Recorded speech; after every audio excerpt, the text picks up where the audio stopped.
ప్రజావానికి స్వాగతం. చినుకు పడితే చాలు చిగురుటాకులా వణికిపోతుంది హైదరాబాద్ మహానగరం. వర్షం పడితే రోడ్లు మునిగిపోతున్నాయి, నాలాలు పొంగిపోతున్నాయి, ట్రాఫిక్ జామ్తో చుక్కలు కనిపిస్తున్నాయి. ఇక లోతట్టు ప్రాంతాల పరిస్థితి అయితే మరీ దయనీయం. ఈ పరిస్థితి ఎన్నాళ్ళకు మారుతుంది అనేది నగరంలో అందరినీ తొలుస్తున్న ప్రశ్న. ఈ సమస్యకు శాశ్వత పరిష్కారం కావాలంటే మూసీ పునరుజ్జీవనమే దానికి కారణమంటున్నారు ముఖ్యమంత్రి రేవంత్ రెడ్డి. నగరంలో కురిసిన ప్రతి చినుకు కూడా నాలాలు, కుంటలు, చెరువుల ద్వారా మూసీలోకి చేరి అక్కడి నుంచి ప్రవహించే విధంగా ఒక పకడ్బందీ ప్రణాళిక చేయాలని అధికారులను ఆదేశించారు. అయితే ఇది అనుకున్న విధంగా జరగాలంటే ఎలా ఉండాలి, ప్రణాళికలు ఏ విధంగా ఉండాలి, మూసీ ప్రక్షాళనకు ఉన్నటువంటి అడ్డంకులు ఏంటి, వాటిని ఏ విధంగా అధిగమించాలి, ఇవే అంశాలపై నేటి ప్రతిధ్వని. చర్చలో పాల్గొంటున్న వారు చంద్రమౌళి గారు, విశ్రాంత చీఫ్ ఇంజనీర్, అదేవిధంగా దొంతి నరసింహారెడ్డి గారు, అర్బన్ పాలసీలో నిపుణులు. ఓకే, చంద్రమౌళి గారు, అంటే ముఖ్యమంత్రి గారు అన్నటువంటి ఆ అంశాలను ఏ విధంగా చూడాలి సార్? మీరు చూస్తున్నారు రోజు అసలు వర్షం పడుతుందని వాతావరణ శాఖ నుంచి హెచ్చరిక వచ్చిందంటే చాలు ఆందోళన పడాల్సిన పరిస్థితి ఉంది. ఇంతకుముందు నేను చెప్పినట్టుగా అన్ని సమస్యలు వస్తున్నాయి. అయితే వీటికి ఈ పరిష్కారాలన్నిటికీ కూడా మూసీ ప్రక్షాళన, పునరుద్ధరణే దీనికి శాశ్వత పరిష్కారం అని ముఖ్యమంత్రి అంటున్నారు. ముఖ్యమంత్రి మాట్లాడుకున్న ప్రాధాన్యత ఏంటి సార్? మన హైదరాబాద్ వరద నీటి నివారణ, ముంపు నివారణను అధిగమించాలంటే ముఖ్యమంత్రి గారు చెప్పినట్టుగా మూసీ ప్రక్షాళన, మూసీ పునరుజ్జీవన పథకం ఖచ్చితంగా చేపట్టాల్సిందే. ఇందులో ఒక 3 అంశాలు ఉన్నాయి మూసీ ప్రక్షాళన లోపల, పునరుజ్జీవనలో. ఒకటి, ఫస్ట్ సీవేజ్ ట్రీట్మెంట్ ప్లాంట్ చేసుకోవటము. సీవేజ్ ట్రీట్మెంట్ ప్లాంట్ ఇప్పుడు మన హైదరాబాద్లో ఇప్పటికీ ఒక 25 ట్రీట్మెంట్ ప్లాంట్ నడుస్తున్నాయి. ఇంకా 31 అదనంగా పని చేస్తున్నారు. కంప్లీషన్ దేశకు వచ్చిన అక్టోబర్ తోటి కంప్లీట్గా 100% అయిపోతాయి. అవి మొత్తం సివేజ్ ట్రీట్మెంట్ ప్లాంట్లు అయిపోతే అప్పుడు మనకు శుభ్రమైన నీరు మనకు మూసి లోపలికి వస్తుంది. ఆ నీటినే మనం మూసిలో వదిలితే మూసి లోపల మురుగునీరు లేకుండా ఉంటుంది. అది ఒకటి ప్రత్యామ్నాయం. సెకండ్, వర్షాకాలం వచ్చినప్పుడే ఈ డ్రైన్స్, వాననీటి డ్రైన్స్, వరద నాలాలు ఉన్నాయి కదా, ఆ నాలాలను మొత్తం మీద మన మ్యాక్సిమం రెయిన్ఫాల్ కోసం డిజైన్ చేసి వాటికి సరి అయిన స్లోప్ మెయింటైన్ చేయాలి. అంటే ఎటువంటి పరిస్థితుల్లో కూడా వరదకు సిల్టప్ కాకుండా నాన్ సిల్టింగ్ స్లోప్ తోటి డిజైన్ చేసుకుంటే ఆ డ్రైన్స్ మంచిగా పనిచేస్తాయి, ఇది కాకుండా ఉంటాయి. కాబట్టి ఆ యొక్క డ్రైనేజ్ మనం రెయిన్ వాటర్ నాలాస్ అన్నిటిని కూడా కరెక్ట్గా ఉన్నాయా లేవా, లేకుంటే తక్కువ సెక్షన్ ఉన్న వాటిని రీసెక్షన్ చేసుకొని కరెక్ట్గా చేసుకుంటే అప్పుడు ఖచ్చితంగా నీరు పోతుంది. లోతట్టు ఏరియాలో నీరు నిలబడకుండా ఉంటుంది. అది ఆ తర్వాత ఈ 2 మూసీలో కలిసిన తర్వాత మూసీ నదిని మనము రీసెక్షన్ చేయాల్సిన అవసరం ఉంది. ఈ వరదకు తట్టుకునేటట్టుగా మనము అంటే చాలా వరకు కొంత పూడిపోయింది, కొంత దగ్గర ఇండ్లు వచ్చినాయి, ఆక్రమణకు గురైనాయి.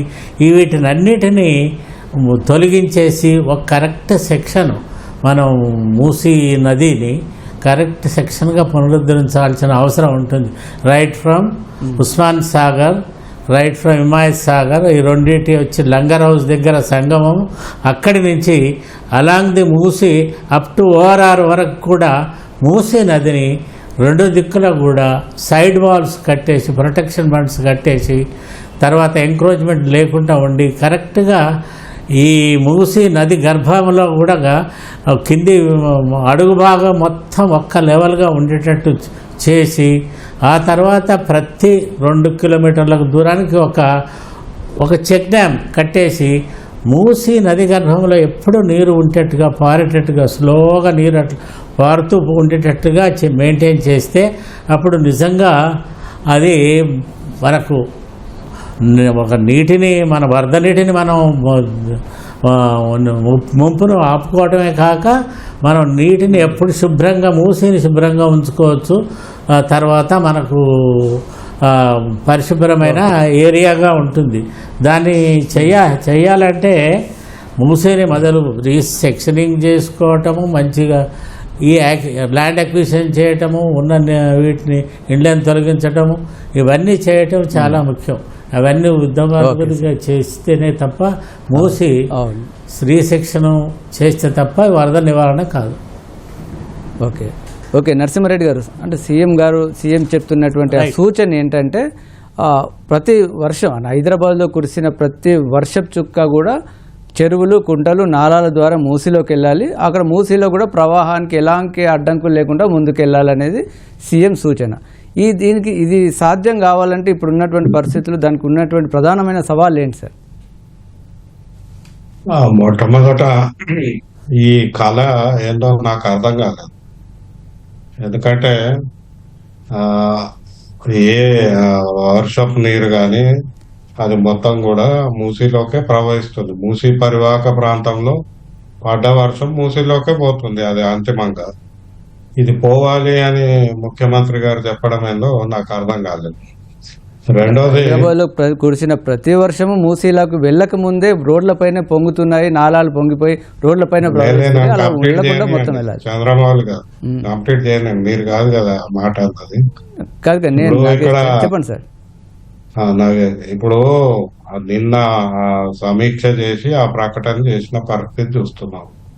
ఇప్పుడు అక్కడ సమస్య మూలాలు ముఖ్యమంత్రి గారికి అర్థమైనట్లేదు. ఇందాక చంద్రమౌళి గారు చెప్పారు, వరద గురించి సమీక్ష చేసి మూసి పరివాహక ప్రాంతంలో పడ్డ ప్రతి చుక్క నదిలోకి ఎందుకు పోవాలండి? మనకు ఆ నీళ్ళు అవసరం లేదా? భూగర్భ జలాలు రీఛార్జింగ్ ఎట్లా అవుతాయి? ఈ వర్షపు నీటి వల్లనే కదా. వర్షపు నీటిని నేరుగా మూసీలోకి పంపించేస్తే మరి రేపొద్దున మనకు నీళ్ళు ఎక్కడి నుంచి వస్తాయి? అసలు నీటి వ్యవస్థ మీద అవగాహన పెంచుకొని దాని ప్రకారం లక్ష్యం పెడితే బాగుంటది. మూసి పునరుజ్జీవనం చేయాల్సిందే. అదే లక్ష్యం పెట్టుకొని ఏం చేయాలా, ఏం చేస్తే వరద నివారణ అవుతుంది, తర్వాత మురికి నీరు మూసీలోకి రాకుండా ఉంటుంది, ఆక్రమణలు తగ్గించవచ్చు, ఇవన్నీ అంశాలు ఉన్నాయి. కానీ ప్రతి చుక్క మూసీలోకి వెళ్ళిపోవాలంటే అది ఇప్పుడు పోతున్నది అదే కదా సమస్య. మనం కాంక్రీటీకరణ చేసి వర్షం పడిన ప్రతి చుక్క భూమిలోకి పోకుండా ఇంకకుండా నేరుగా ఒక గంటలోనే మనము మూసీలోకి పంపిస్తున్నాం. అందుకే వరదలు వస్తున్నాయి.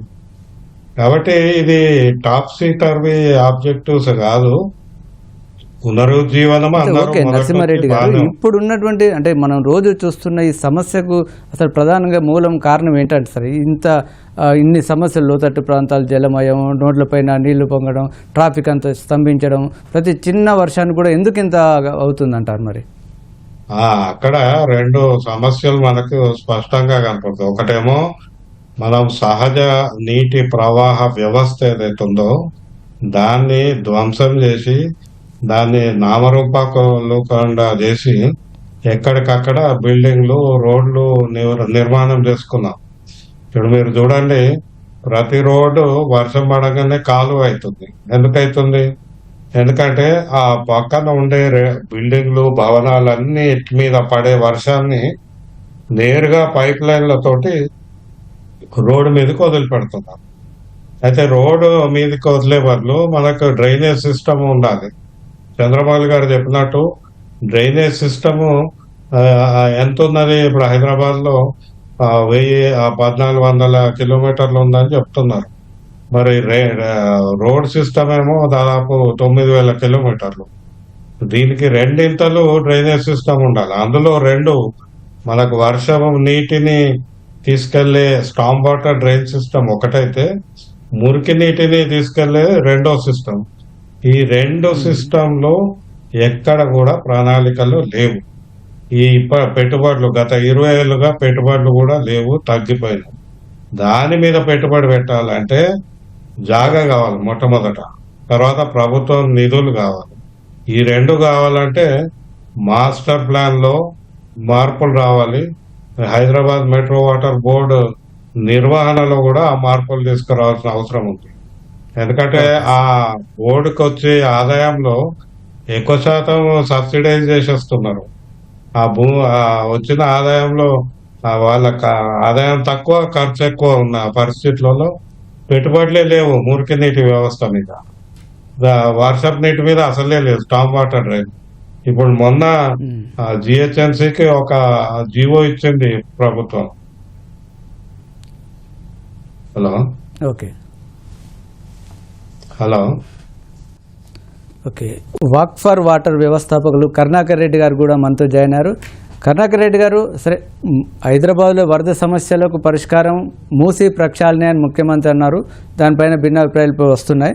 అయితే మొత్తం మీద సరే మూసీ సంగతి కొద్దిగా పక్కన పెడితే హైదరాబాద్లో అంటే ఓఆర్ఆర్ వరకు ఉన్నటువంటి కోర్ అర్బన్ రీజియన్లో చెరువుల పునరుద్ధరణ, అదేవిధంగా నాలాలకు సంబంధించిన అభివృద్ధి, ఆ పరిస్థితి ఏ విధంగా ఉంటుంది, అది ఎంతవరకు ముందుకెళ్తుంది?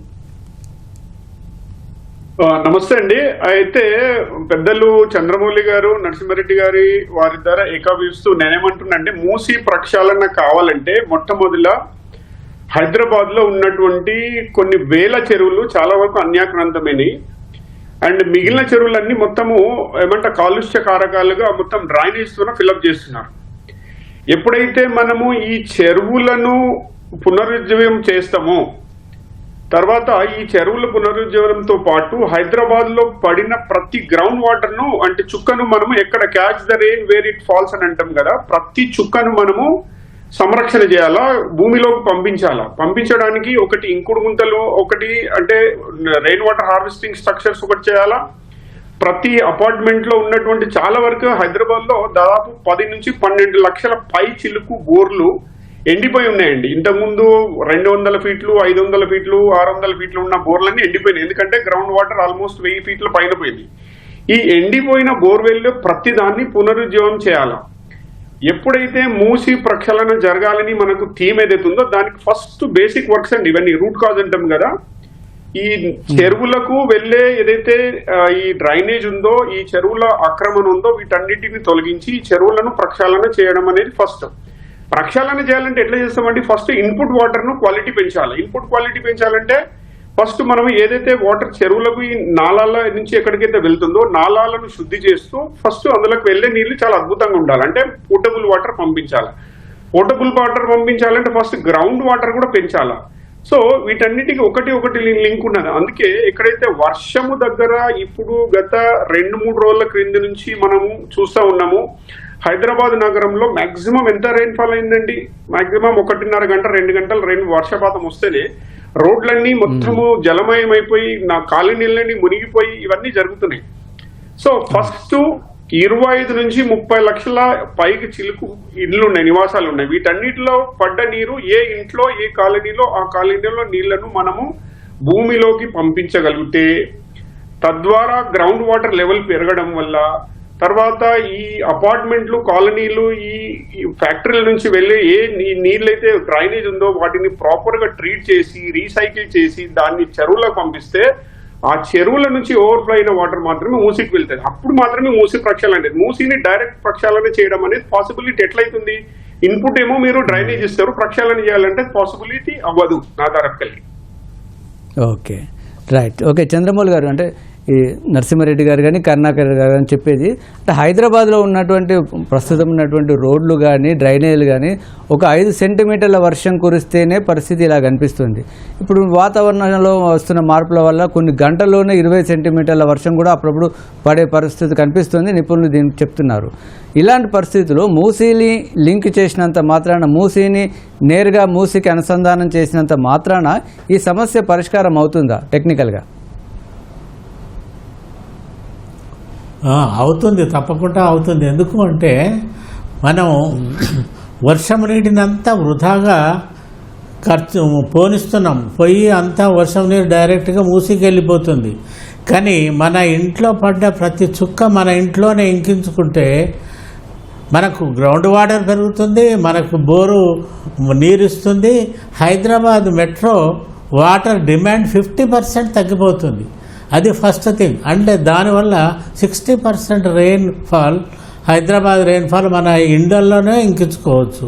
మిగతా 40% రెయిన్ ఆ రోడ్ల మీద పక్కన పడేటువంటి ఇంకుడు గుంతలు ఈ చాలా వరకు కొన్ని కాలనీస్లో ఉన్నాయి. మిగతా కాలనీస్లో కూడా ఇంకుడు గుంతలు రోడ్డు పక్కన పెట్టేస్తే ఆ ఇంకుడు గుంతలు అందులో ఇంకుతాయి, తర్వాత పార్క్స్లో ఇంకుతాయి. మిగతావి దగ్గరలో గల చెరువు, ప్రతి చెరువును దాన్ని ఒక అసెట్ చేయాలండి. ఈ కరుణాకర్ రెడ్డి గారు కూడా చెప్పారు. ఇప్పుడు అసెట్ చేసి దాన్ని క్లియర్గా చేసి అది రియల్లీ మనం పోయి అక్కడ కూర్చొని ఆ నీటిని ఎంజాయ్ చేసేటట్టుగా ఉండాలి. దుర్గంధపూరితంగా ఉండకుండా చెరువును మనం కాపాడు చేసుకుంటే ఆ చెరువు సర్ప్లస్ అప్పుడు మూసికి వెళ్ళిపోవాలి అంతే. అటువంటి పరిస్థితుల్లో అయితే నీకు ఎంత వర్షం వచ్చినా కానీ ఇమీడియట్గా ఇంటర్నే 60% తగ్గిపోతుంది, కొంత కాలనీలో తగ్గిపోతుంది, మిగతాది చెరువులు. ఇక తర్వాత మూసిపోయేది చాలా వరకు తక్కువ. నా మాత్రం అంటే కంటిన్యూస్గా వర్షం పడితే తప్ప మూసి వరకు పోయాల్సిన ఇది ఉండదు. కాబట్టి తప్పకుండా ఈ రెయిన్ వాటర్ హార్వెస్ట్ అనేది చేసుకుంటే ఈ సమస్యను చాలా వరకు మనం దూరం చేసుకోవచ్చు. ఈ ఏమి ప్రాబ్లంగా, ఎందుకంటే హైదరాబాద్ ఎత్తులో ఉన్నది, అన్ని గుట్టలు. ఇది డెల్టా భూములు అయితేనేమో స్లోప్ ఉండదు, వాటర్ లాగింగ్ అయింది. మనకు వాటర్ లాగింగ్ అవసరం లేదు. వర్షం పడగానే అన్ని నీళ్లు వచ్చేసి ఆ లోతట్టు ప్రాంతానికి వచ్చేస్తాయి, అక్కడ ఒక చెరువులాగా అయిపోతుంది. అది అవాయిడ్ చేయగలిగితే మనకి ఆ సమస్య ఉండదు. ముఖ్యంగా హైదరాబాద్లో వరద నీటి సమస్య. ఓకే నరసింహారెడ్డి గారు, మీరు అందరూ చెప్తున్నట్టుగా చాలా వ్యాలిడ్ పాయింట్ సార్. అది ఎక్కడ పడిన చుక్క అక్కడే ఇంకడం, అదేవిధంగా చెరువులను నింపడం అనేది ముందుగా చేయాల్సిన అవసరం అయితే కనిపిస్తుంది. వీటితో పాటు ప్రభుత్వం మూసీ పైన ఒక ప్రత్యేక దృష్టి అయితే పెట్టింది చాలా స్పష్టంగా. మొదటి నుంచి కూడా కొద్ది రోజుల పాటు అక్కడ ఉన్నటువంటి ఆక్రమణలు తొలగించే ప్రక్రియ ఏదో కొనసాగినట్టు కనిపించింది. అసలు మూసీ ప్రక్షాళన, మూసీ పునరుజ్జీవన, పునరుద్ధరణ, ఈ ప్రక్రియ అసలు ఎంతవరకు ముందుకు వచ్చినట్టు కనిపిస్తుంది సార్? నన్ను అడిగినరా నాగేశ్వరం? అవును సార్, నరసింహారెడ్డి గారు. మూసీ ప్రక్షాళన చాలా పెద్ద ప్రాజెక్టు. మూసీ ప్రక్షాళన వేరు, మూసీ పునరుజ్జీవనం వేరు.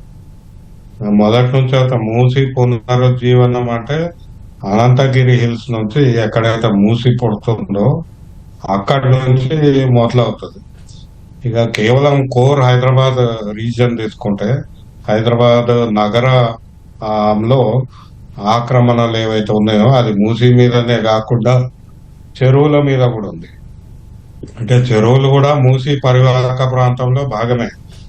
మూసీ పునరుజ్జీవనంలో చెరువులు చాలా ముఖ్యము. చెరువులతో పాటు చెరువులను అనుసంధానం చేస్తున్న వాగులు, తర్వాత నాలాలు. మనం నాలాలు అంటున్నాం. నాలాలు అంటే సాధారణంగా మురికి నీరు తీసుకెళ్లే మురికి కాలువని నాలాలు అంటాం. వర్షపు నీటిని ఒక చెరువు నుంచి ఇంకో చెరువుకి తీసుకెళ్లే వాగు గాని, వరద నీటి కాలువ గాని, వీటిని వీటి మీద ఆక్రమణలు ఉన్నాయి. వీటి మీద ఇప్పటి వరకు ప్రభుత్వం గాని, హైడ్రా గాని పూర్తి స్థాయిలో పనిచేసే పరిస్థితి అయితే ఇప్పటివరకు రాలేదు. మనం కేవలం ఒక బతుకమ్మ కుట్ట చూస్తున్నాం కానీ అది కూడా పూర్తిగా రిస్టోరేషన్ కాలేదు. అయితే ఇది చాలా పెద్ద కార్యక్రమము. దీంట్లో విధానాలు ఉన్నాయి, కేవలం ప్రాజెక్ట్ కాదు. ఆక్రమణలు తొలగించాలంటే ల్యాండ్ యూజ్ పాలసీ ఉండాలి, భూమి వినియోగ పద్ధతి మారాలి. ఇప్పుడేంటి, మనం భూమి ధర పెంచి ఆ ధరను చూసుకొని ప్రభుత్వము, ప్రజలు మురిసిపోతున్నారు రియల్ ఎస్టేట్ కొరకు. కానీ దానివల్ల ఆ భూమి కొనలేని వాళ్ళు తక్కువ ధరకి కబ్జా చేసిన భూమిని తీసుకునే పరిస్థితి ఏర్పడింది. అంటే ఇది మొత్తం ప్లానింగ్ లో ఉన్న లోపము, ప్లానింగ్ తో ముడిపడి ఉన్న విధానాలు ఇవి కూడా మారాలి. ప్రాజెక్టే కాదు. ఇప్పుడు ఆక్రమణల తొలగింపు అనేది ఎక్కడైతే చట్టానికి వ్యతిరేకంగా ఆ భూమి, శిఖం భూమి కావచ్చు, చెరువు కావచ్చు, కాలువ కావచ్చు, వాటిని ఆక్రమించుకున్నారో వాళ్ళని తొలగించాలి. అయితే ఆ తొలగింపు కార్యక్రమంలో కొన్ని రాజకీయ శక్తులు అడ్డం పడుతున్న పరిస్థితి చూస్తున్నాం. దీనికి ఖచ్చితంగా ట్రాన్స్పరెంట్ గా, అంటే పారదర్శకంగా చేస్తే ప్రజలు సహకరిస్తారు. ప్రజల మద్దతుతోటి ఈ ఆక్రమణలు తొలగించవచ్చు. ఆ పారదర్శక వ్యవస్థ తీసుకురావాల్సిన అవసరము కూడా మనకి ఇక్కడ కనపడుతుంది. తర్వాత ఇప్పుడు ఓకే సార్. థింక్ చేస్తే ఆక్రమణల తొలగింపు ద్వారా మనం నీటిని ఒడిసి పట్టుకునే వ్యవస్థను పెంచుకుంటున్నాం, అంటే ఆ సామర్థ్యాన్ని పెంచుకుంటున్నాం. కాబట్టి అది పరిగణలోకి తీసుకోవాలి. ఇప్పుడు ఒక చెరువు ఆక్రమణ తొలగిస్తే దాని ద్వారా మనకు అక్కడ ఇంకా ఎక్కువ నీటిని ఆపుకొని తద్వారా భూగర్భ జలాలు పెంచుకోవచ్చు, మంచినీటి వ్యవస్థను పెంచుకోవచ్చు. ఎందుకంటే హైదరాబాద్ లో మనం గమనించాల్సిన దాదాపు 60% నీళ్లు, మనం నిత్యం వాడే నీళ్లు భూగర్భ జలాల నుంచే వస్తాయి. కాబట్టి వర్షం పడినప్పుడు ఆ వర్షం నీటితోటి ఈ భూగర్భ జల వ్యవస్థను ఎట్లా పెంచుకుంటామంటే అందులో ముఖ్యమైన వాహకము చెరువులు, నాలాలు, కుంటలు. తర్వాత కరుణాకర్ రెడ్డి చెప్పినట్టు రెయిన్ వాటర్ హార్వెస్టింగ్, ప్రతి భవనం మీద పడ్డ నీటిని మనం భూమిలోకి పంపించడానికి చట్టమన్నా చేయాలి, లేదా ప్రజలకు అవగాహన కల్పించి దాన్ని ఫెసిలిటేట్ చేయాల్సిన అవసరం కూడా ఉంది. ఓకే, కరుణాకర్ రెడ్డి గారు, మీరందరూ అన్నట్టుగా అసలు మూసీని ప్రక్షాళన చేయాలన్నా, మూసీని పునరుజ్జీవనం చేయాలన్నా, చెరువులు పునరుద్ధరించాలన్నా, ఇప్పుడున్నటువంటి నాలాలు ఎలాంటి ప్రవాహం లేకుండా వాటి సాఫీగా జరగాలన్నా ప్రధానమైన సవాల్ అక్కడ ఉన్నటువంటి ఆక్రమణలే. హైదరాబాద్లో మాత్రం ఆక్రమణలు తొలగించాలంటే ఇంతకుముందు నరసింహారెడ్డి గారు చెప్పినట్టు అనేక అంశాలు, అక్కడ ఉన్నటువంటి పేదల జీవన స్థితిగతులు కావచ్చు, పాలసీలో ఉన్నటువంటి ఆటంకాలు, రాజకీయ పరిస్థితులు, ఇవన్నీ చాలా సవాలుగా కనిపిస్తున్నాయి. అంటే మనం అందరం ఆశిస్తున్నటువంటి ఆ పరిస్థితులు రావాలంటే ఈ ఆక్రమణల తొలగింపు లేకుండా సాధ్యమేనా? మరి ఆక్రమణలు తొలగించాలంటే అసలు ఎలాంటి విధానాలు అవసరం? మీరు పెద్దలు అన్నట్లు హైదరాబాద్ లో ఆక్రమణలు కేవలము మూసి ఏదైతే నది ఒడ్డులో ఆక్రమణలు ఉన్నాయి, నాలాల మీద ఆక్రమణలు ఉన్నాయి కదా. అయితే మనం మాట్లాడితే మూసి వికారాబాద్ దగ్గర అనంతగిరి కొండలలో ఎక్కడైతే ప్రవహిస్తుందో అక్కడి నుంచి హైదరాబాద్ వచ్చే వరకు చాలా ప్రెస్టీనే ఉంటుందండి. ఆల్మోస్ట్ కొంచెం ఏదైనా ఈ పెస్టిసైడ్స్, ఫర్టిలైజర్స్ వల్ల దాని వల్ల జరిగింది. హైదరాబాద్ ఎంటర్ అయిన తర్వాత హైదరాబాద్ లోనే దాదాపు 55 కిలోమీటర్లు ప్రయాణం చేస్తే మనకందరికి తెలుసు కదా. ఈ 55 కిలోమీటర్లో 98% పొల్యూషన్ ఇది యాడ్ అవుతుంది ఇందులో.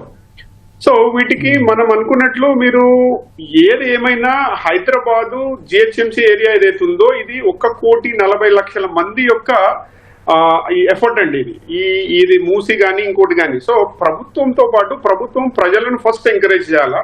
తర్వాత ఎవరైతే సబ్జెక్ట్ మ్యాటర్ ఎక్స్పర్ట్స్ ఉన్నారో, సబ్జెక్ట్ మ్యాటర్ ఎక్స్పర్ట్స్ అయినా ఆఫీషియల్స్ చేంజ్ అయినా లేకపోతే ప్రభుత్వం చేంజ్ అయినా ఒక పద్ధతి ఉన్నది కదా. సబ్జెక్ట్ మ్యాటర్ ఎక్స్పర్ట్స్ తోనో వాళ్ళ దగ్గర కొన్ని ఐడియాస్ తీసుకొని అసలు మన ప్రాబ్లం ఎక్కడుంది, రూట్ కాజ్ ఎక్కడుంది, దాన్ని గుర్తించకుండా మనము ఎక్కడికో అంటే మనకు కాలు నొప్పి పెడితే కడుపు నొప్పిలో టాబ్లెట్లు వేసుకున్నట్టు ఉన్నదనమాట. కాలుకు ట్రీట్మెంట్ చేయకుండా వేరే దానికి ట్రీట్మెంట్ చేస్తున్నాం. ఇప్పుడు మూసీని మనం ఒకవేళ పునరుజ్జీవనం చేయాలన్నా, మూసిని ప్రక్షాళన చేయాలన్నా ఫస్ట్ ప్రక్షాళన చేయాల్సింది సోర్స్ అండి. ఎక్కడి నుంచి వాటర్ వస్తుంది, ఈ సోర్స్ ను మనం ప్రక్షాళన ఎప్పుడైతే చేస్తామో అప్పుడు ఇవన్నీ జరుగుతుంది. తర్వాత అదే చెప్తున్నాను, ఇప్పుడు ప్రజల భాగస్వామ్యం ఉండాలి. ప్రజలు అంటే పక్కలు ఎవరన్నా ఆక్రమణ చేస్తుంటే పక్క వాళ్ళు బాబు ఇది మీరు ఆక్రమణ చేయడం వల్ల ఇక్కడ ఇది జరుగుతా ఉంది అని ఏదన్నా గవర్నమెంట్ కి ఎవరైనా కంప్లైంట్ ఇచ్చినా ఎవరు కూడా వెళ్ళి అక్కడ కంప్లైంట్ దారులు అంటే ఎవరైతే ఫిర్యాదుదారునికి ఏమైనా ఇబ్బంది అవుతుంది. కానీ ప్రభుత్వం ఎక్కడ కూడా లేకపోతే అధికారులు ఎక్కడ కూడా వాళ్ళ మీద చర్యలు తీసుకోరండి. ఇది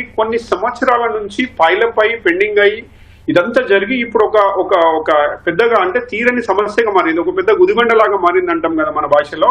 ఇది ఒక గుదిబండ ఎందుకు దారిందంటే ఫస్టే మనం ఒకవేళ అదే ట్రీట్మెంట్ ఇనీషియల్ గానే దీని ప్రాపర్ గా డే 1 నుంచి మనం ఒకవేళ దీని మీద దృష్టి పెట్టి లాంగ్ టర్మ్ నెక్స్ట్ జనరేషన్ కోసం మనం ఒకవేళ సొల్యూషన్ ఏంది అని మనం ప్లాన్ చేసి ఉంటే ఇది కాదు. ఇప్పటికైనా ఇబ్బంది ఏం లేదండి. హైదరాబాద్ లో చాలా మంది అద్భుతంగా సబ్జెక్ట్ మ్యాటర్ ఎక్స్పర్ట్స్ ఉన్నారు, రిటైర్ ఇంజనీర్స్ ఉన్నారు, ఎన్విరాన్మెంటలిస్టులు ఉన్నారు. సో వీళ్ళ దగ్గర ఐడియాస్ తీసుకొని ప్రతి కాలనీని ఒక చిన్న ఒక శాటిలైట్ ఏరియాగా మనం తీసుకొని ఈ కాలనీ యొక్క వైశాల్యం ఎంత, ఇక్కడ వర్షపాతం ఎంత పడుతుంది, దీని నుంచి మనకి even Hyderabad metro water supply sewage నుంచి వచ్చిన వాటర్ సప్లై ఎంత, గ్రౌండ్ వాటర్ నుంచి మనం ఎంత తీసుకుంటున్నాము, ప్రతి ఏరియాను ఎక్కడైతే హైలీ రెడ్ జోన్ గా ఉందో హైదరాబాద్ లో కొన్ని ఎల్లో జోన్ ఉన్నాయి, కొన్ని ఆరెంజ్ జోన్ ఉన్నాయి, రెడ్ జోన్ ఉన్నాయి. ఫస్ట్ రెడ్ జోన్ మనం ఫోకస్ చేస్తూ మిగిలినది దీని ఒక ఐలాండ్ ఆఫ్ ఎక్సలెంట్ గా క్రియేట్ చేసి దీంట్లో ప్రజలను భాగస్వామ్యం చేసి ప్రజలకు రకరకాలైనటువంటి ఇన్సెంటివైజ్ చేయాలి. ఇప్పుడు మనకు ఓన్లీ ఎలక్షన్ మ్యాటర్ కోసము హైదరాబాద్ లో జిహెచ్ఎంసీలో 20,000 లీటర్ల నీళ్లు ఇస్తున్నారండి. అసలు నీళ్లు ఫ్రీగా ఇవ్వాల్సిన అవసరం ఏంటండి? ఎవరికి ఇవ్వాలా ఫ్రీగా నీళ్లు? ఎందుకు ఇవ్వాలా ఫ్రీగా నీళ్ళు? అంటే నీళ్లు ఫ్రీగా వస్తుందంటే వాల్యూ ఉంటుందండి ఏదన్నా? Anything free there is no value. So water is the life అని అంటున్నాం. Water is most important precious ఒక రిసోర్స్ ను మనం ఒక కమోడిటీగా చేసి కేవలం దీన్ని ఎలక్షన్ కోసం మాట్లాడుకుని ఎలక్షన్ మేనిఫెస్టోలలో మీకు నెల 20,000 లీటర్ల నీళ్లు ఫ్రీగా ఇస్తాము, లేకపోతే మీరు డ్రైనేజ్ కు డబ్బులు ఇవ్వచ్చు, సీవేజ్ కు డబ్బులు ఇవ్వచ్చు, ఎందుకు ఇవ్వద్దండి? మరి మిగిలిన దాంట్లో డబ్బులు ఇండైరెక్ట్ గా తీసుకుంటున్నారు. ఎందుకంటే డైరెక్ట్ చేస్తే అద్భుతంగా ఉంటుంది కదా. Okay okay right. Okay Chandramouli గారు, ప్రస్తుతం అంటే అసలు హైదరాబాద్లో వర్షం పడిందంటే ఇంత గందరగోళమైన వాతావరణం నెలకొంటుంది కదా. అది ఈ శాఖలన్నీ కూడా అంటే GHMC, Hydraa, sewerage board, traffic, విద్యుత్, ఈ వ్యవస్థల మధ్య ఉన్నటువంటి సమన్వయం కరెక్ట్గానే ఉందా? వాటిని ఇంకా కొంత సెట్ చేస్తే కొంతవరకు పరిస్థితి ఏమైనా మెరుగుపడే అవకాశం ఉందంటారా?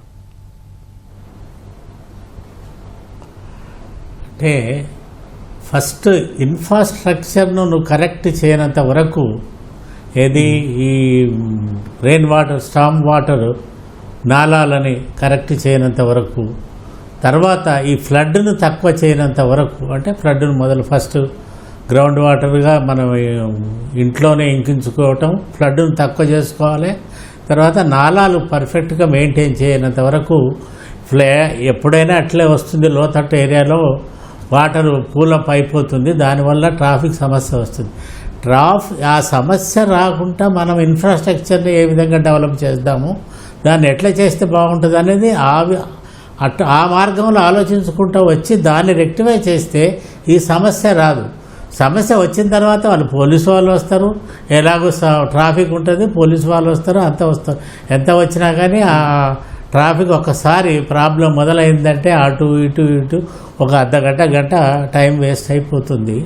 అది సమన్వయం కంటే సమస్యను పరిష్కారానికి పర్మనెంట్ సొల్యూషన్గా మనము ఈ రెయిన్ వాటర్, స్టామ్ వాటర్, నాలాస్ను డెవలప్ చేయటం ఒకటి ఫస్ట్ ఫండమెంటల్గా చేయాల్సిన అవసరం ఉంది. అప్పుడే అంటే చంద్రమౌళి గారు, ఉదాహరణకు వాటర్ లాగింగ్ పాయింట్స్ ఉన్నాయి హైదరాబాద్లో అని ప్రభుత్వం ఎప్పుడో గుర్తించింది. అంటే వాటిని అసలు పరిష్కరించే అవకాశం లేదా?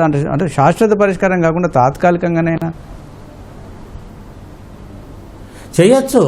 ఎందుకు నువ్వు ఎక్కడెక్కడెక్కడ ఉందో మొత్తం కంప్లీట్ గ్రౌండ్ వాటర్కు అక్కడ బోర్ వేసేసి గ్రౌండ్ వాటర్ పంపించండి.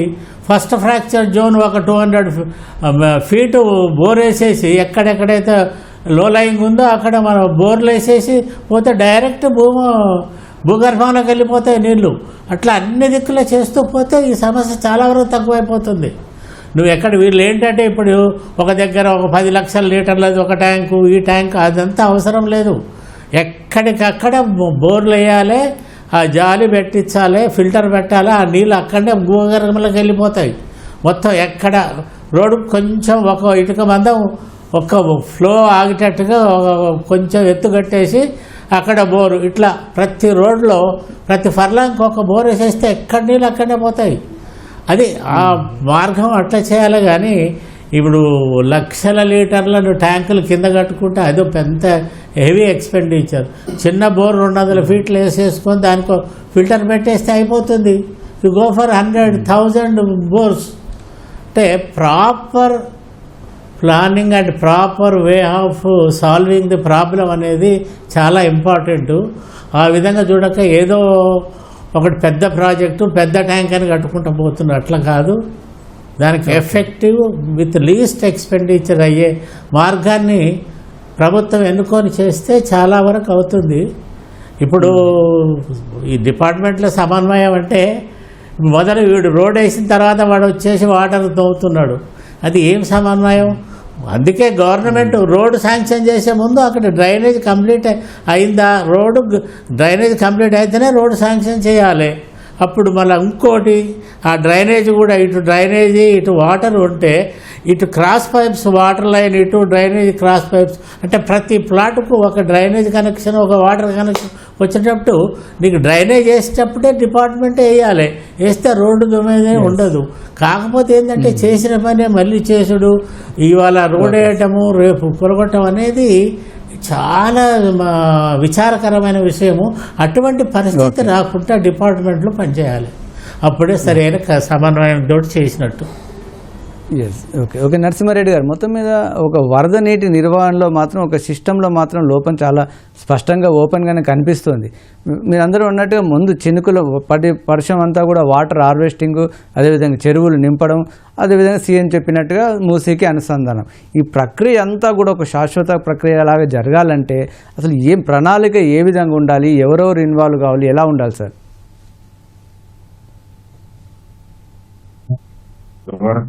నరసింహారెడ్డి గారు, ఇదివరకు 2008లోనే మనకు కిర్లోస్కర్ కమిటీ వాళ్ళు రిపోర్ట్ ఇచ్చారు. అయితే అది కేవలం ఒక తక్కువ అప్పుడున్న హైదరాబాద్ దాదాపు 174 చదరపు కిలోమీటర్లు ఆ ప్రాంతంలో ఇచ్చారు. తర్వాత ఓయంట కన్సల్టెంట్స్ వాళ్ళు రిపోర్ట్ ఇచ్చారు. జిహెచ్ఎంసి వాళ్ళ సర్వే రిపోర్ట్ కూడా వాళ్ళు ఉంది. మెట్రో వాటర్ బోర్డు కూడా వాళ్ళు ఇప్పటికే కొంత సమాచారం సేకరించి ఒక రిపోర్ట్ ఇచ్చి మాకు ఒక 20,000 కోట్లు ఇస్తే మేము మొత్తము ఈ వ్యవస్థనంతా పునరుద్ధరిస్తామని చెప్పారు. కానీ ప్రభుత్వం ఆ దిశగా ఆలోచన చేయడం లేదు. రెండోది, మాస్టర్ ప్రణాళిక తయారవుతుంది. ఇదివరకు 2012లో తయారు చేసినప్పుడు కూడా ఈ స్టామ్ వాటర్ కానీ డ్రైనేజ్ సిస్టమ్ కానీ దీని మీద ఎక్కడ ఆ ప్రణాళికలు ప్రస్తావన కూడా లేదు. ఇప్పుడు మళ్ళీ కొత్తగా ఇంకోటి తయారవుతుంది. ఇప్పుడు ఈ తయారయ్యేదాన్ని ప్రైవేట్ కన్సల్టెంట్స్కి ఇస్తున్నారు. మొత్తానికి ఏదన్నా చేయండి అంటే ఓ ప్రైవేట్ కన్సల్టెంట్కి అప్పచెప్పడం, వాడు రిపోర్ట్ ఇవ్వడం, ఆ రిపోర్ట్ అమలు చేయకపోవడం, దాచిపెట్టడం, ప్రజలకు చెప్పకపోవడం. సమస్య మూలాలను ప్రజలతో కలిసి ఎందుకు ఆలోచించరు? ఎందుకంటే ఇప్పుడు మనం కేవలం ఆక్రమణలు మాట్లాడుతున్నాం, కానీ కాంక్రీటీకరణ ఎట్లా చేసినాము? ఇప్పుడు ఉదాహరణకు మనకు ఇప్పుడు మీరు అన్నారు 2,500 వాటర్ కలెక్షన్ పాయింట్స్ ఐడెంటిఫై చేసి జియో ట్యాగ్ కూడా చేశారు. ఇప్పుడు అవి ఇంకా 4,000 పాయింట్లు అయినాయి అంట. ఎక్కడెక్కడ అయినాయి, వాటికి సంబంధించి ఎమర్జెన్సీ ప్లాన్ ఏమన్నా ఉందా? ఇప్పటి వరకు తయారు చేయాలి. ఏమంటే రోజు డైలీ లేబర్ తీసుకుపోయి ఆ మ్యాన్ హోల్స్ ఓపెన్ చేయడం తప్పితే ఇంకా వేరే ఏ పని ఇప్పటి వరకు చేయలేదు. అమీర్పేట దగ్గర చెరువు, అది మైత్రి వనం దగ్గర చెరువు, అక్కడ నీళ్లు వస్తాయి, వర్షం నీరు వస్తుంది. వస్తున్నప్పుడు ఏం చేద్దామని ఇప్పటి వరకు ఒక చాలా ఉన్నాయి. పంజగుట్ట దగ్గర మనకు జూబ్లీ హిల్స్ నుంచి వెంగళరావు నగర్ పార్క్ నుంచి కిందికి నీళ్లు వస్తాయి. ఆ నీటిని అక్కడ కోటగూడ లెక్క మెట్రో రైలు మధ్యలో రోడ్ డివైడర్ కట్టారు. దానివల్ల అక్కడ చెరువు అయిపోయింది. ఇప్పుడు ఇక్కడ చాలా చిన్న సొల్యూషన్, ఆ మెట్రో రైలు ఎక్కడెక్కడ ఉందా అక్కడ రోడ్ డివైడర్ కోటగూడ కట్టినప్పుడు కింద పైప్ లైన్లు ఇటు నుంచి అటు నీళ్లు పోవడానికి పైపులు ఎందుకు అమర్చట్లేదు? అమర్స్తే ఆ నీళ్లు పోతాయి కదా. మరి సంబంధించి ఇప్పటి వరకు అయితే ఎట్లాంటి చర్య చెప్పట్లేదు. అంటే కొన్ని సింపుల్ సొల్యూషన్స్ ఉన్నాయి, దాన్ని ఏమో మనం పెద్దగా చేసుకుంటున్న పరిస్థితి ఉంది. అందుకే నేను మొదటి నుంచి ఏమంటున్నా, ఒకటి వరద సృష్టి అవుతున్న ప్రాంతాలు ఏంటి, ఆ సృష్టిని ఎట్లా తగ్గిస్తాం?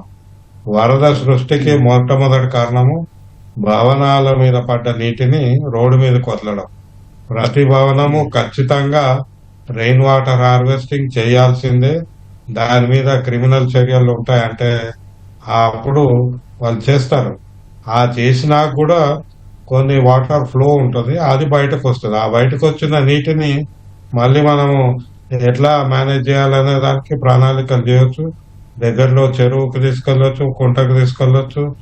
ఎక్కడైతే కాంక్రీటీకరణ అయిపోయిందో, ఇప్పుడు అమీర్పేట లాంటి చెరువులు, అంటే చెరువులు లేవు, నామరూపాలు లేకుండా పోయినాయి. మరి ఆ ప్రాంతంలో ఇంకేమన్నా పద్ధతి టెక్నాలజీ తీసుకొని మనం ఏమైనా Okay, పద్ధతిన ఇంకొంత నీటిని ఆపుకునే వ్యవస్థ ఉంటది. ఇప్పుడు ఇక్కడ వరద నీరు మురికి నీరుగా అవుతుంది. వరద నీరుని మురికి నీరుగా ఆపుకోవడం కూడా మన బాధ్యత. ఎందుకంటే అవును. భూగర్భ జలాలు మళ్ళీ రిప్లెనిష్ కావాలంటే వరద నీటిని వాడుకోవాలి. ఆ వరద నీటిని మురికిగా చేసినాక భూగర్భంలోకి పంపిస్తే మళ్ళీ అది ఇంకొక సమస్యగా మారుతుంది. కాబట్టి ఇవన్నీ ప్రజలతో సంప్రదింపులు చేయడము, ఇంటర్ డిసిప్లినరీ కమిటీ ఏర్పాటు చేయడము, తగిన పెట్టుబడులు పెట్టడము, ఇవన్నీ కూడా పారదర్శకంగా GHMC Hyderabad metro water board లెవెల్లో జరగాలి.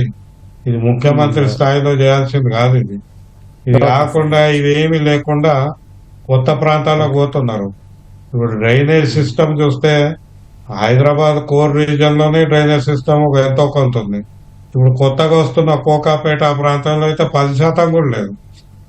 అంటే మనం ఉన్న ప్రణాళిక బద్ద చర్యలు కూడా కనీసం చేపట్టడం లేదని స్పష్టం.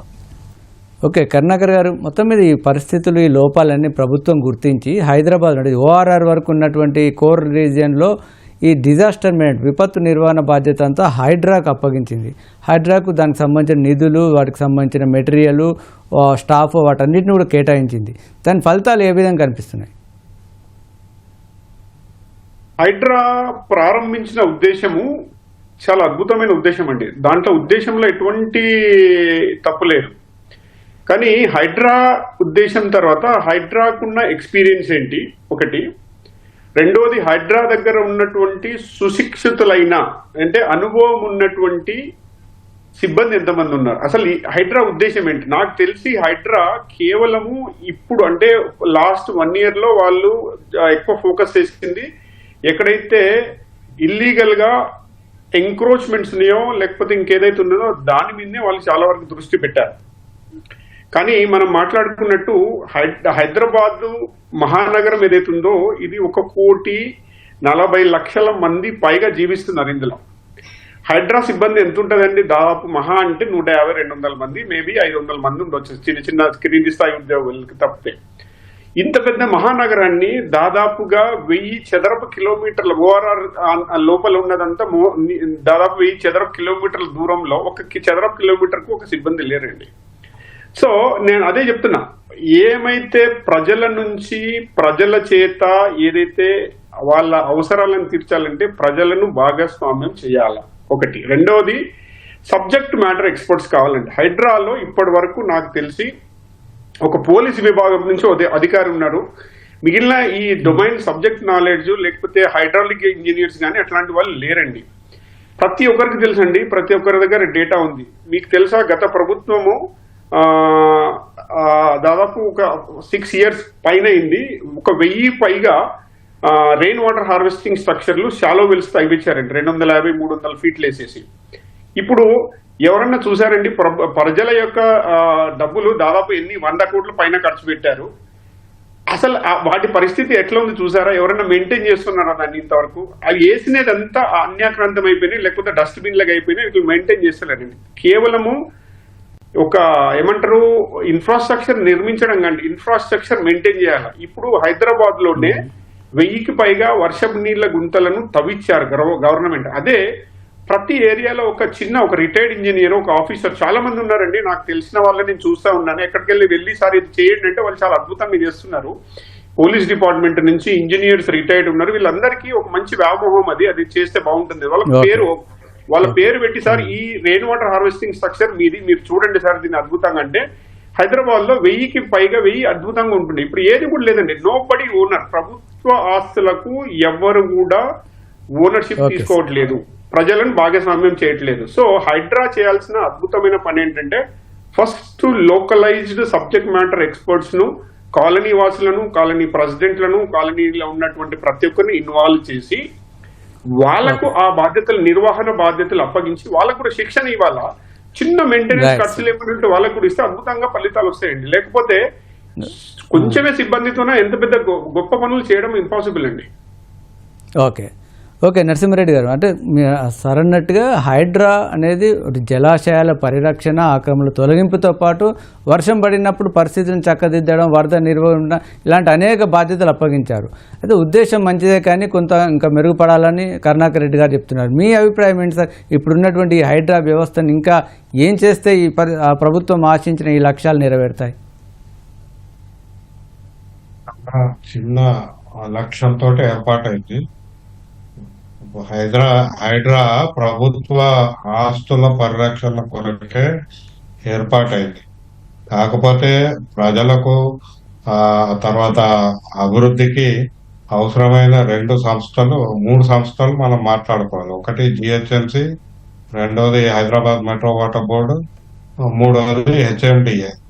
ఈ మూడిటి మధ్య సమన్వయంతో కూడిన ప్రణాళిక తయారు చేయాల్సిన అవసరం ఉంది. ఈ ప్రణాళిక కూడా 4-5 అంశాలు ఇందులో. ఒకటేమో మూసీ పునరుజ్జీవనం అనేది ఒక విస్తృతమైన ఆలోచన. దాంతోపాటు నగరంలో ఎక్కడైతే డ్రైనేజ్ వ్యవస్థ లేదో ఆ వ్యవస్థ మీద పెట్టుబడి పెట్టాలి. అది వరద నీటి వ్యవస్థ ఒకటి, రెండోది మురికి నీటి వ్యవస్థ. చంద్రబాబు గారు అన్నట్టు మురికి నీరు కూడా ఎక్కడెక్కడ మూసీలోకి చేరినాక చేయడం ఒకటైతే, మూసీలోకి చేరకముందే ప్రతి మల్టీ స్టోరేజ్ కాంప్లెక్స్ లోనే ట్రీట్మెంట్ చేయాలని ఉన్నది ఇప్పటికే. కానీ వాటి మీద పర్యవేక్షణ లేదు. మనం ఎక్కడికక్కడ మురికి నీటిని ప్రక్షాళన చేసి పునర్వినియోగించుకునే వ్యవస్థ కూడా తీసుకురావాల్సిన అవసరం ఉంది. అప్పుడే మూసీ ప్రక్షాళన కూడా సాధ్యమవుతుంది. తర్వాత ఆ ప్రక్రియలకు వచ్చేటప్పటికి ప్రజల భాగస్వామ్యం తప్పనిసరి. కానీ ఆ ప్రజల భాగస్వామ్యం రకరకాల లో నిర్మాణం చేయాల్సిన అవసరం ఉంది. అది చేయకుండా మాత్రము ఇది సుస్థిరంగా కార్యక్రమాలు చేపట్టే అవకాశం మాత్రం ఉండదు. ప్రజలు ఉండాలి, ఎందుకంటే ఎప్పుడైనా సిబ్బంది తక్కువనే ఉంటారు. పెట్టుబడులు తీసుకొచ్చి ప్రైవేట్ వాళ్ళకి అప్పచేస్తే పని అవుతుంది అనుకోవడం తప్పు. ప్రజల ద్వారానే చేయగలుగుతాము. Okay sir. చంద్రమౌళి గారు, మొత్తం మీద మూసీ మీరు అన్నటువంటి అన్ని విషయాలతో పాటు మూసీ పునరుజ్జీవనం అనేది చాలా ముఖ్యం. అది లక్ష్యం నెరవేరాలంటే మీరు అందరూ అన్నట్టుగా రాజకీయ పార్టీలు, ప్రభుత్వం, ప్రజలు ఎవరెవరు ఎలాంటి పాత్ర పోషించారు?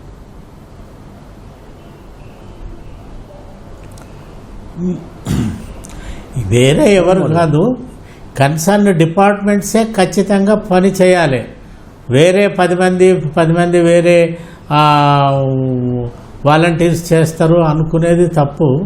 డిపార్ట్మెంట్ ఉంది ప్రతి పనికి, ఆ డిపార్ట్మెంట్ ఆ డ్యూటీని చేయాలి, ఆ పనిని చేయాలి. అది వాళ్ళ బాధ్యత.